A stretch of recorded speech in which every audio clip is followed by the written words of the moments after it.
Another warning when it comes to swimming. Even days after you leave all the fun in the water, you can die, and the reason can mimic a real drowning. WNCT's Dominique Moody joins us now to explain. Dominique.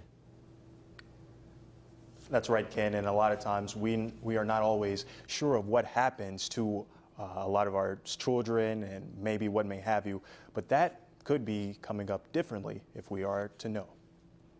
Not really an acceptable medical term that we use. But that medical term has a lot of parents over the edge. Most of these things can be somewhat prevented. Yet most people don't know how it can be prevented.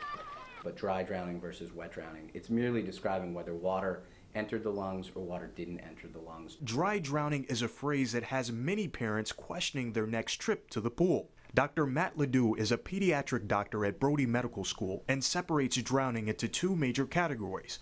First up, fatal drowning, where patients actually die from the actual drowning event at the time. Second category, non-fatal drowning. No injuries, long-term injuries. It's not only alarming medical experts, but parents too.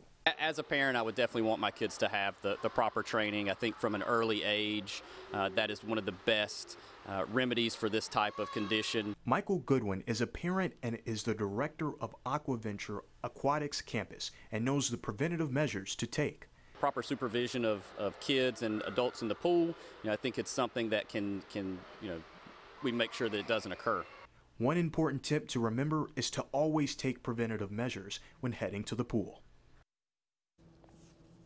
Dr. Ledoux says dry drownings are very rare. He says you should watch your child for vomiting, coughing, chest pains, and trouble breathing days after you go in the water. He adds to make sure young children and adults aren't engaging in any risky behaviors such as dumping or going too far into the ocean. Dominique Moody, 9 on your side.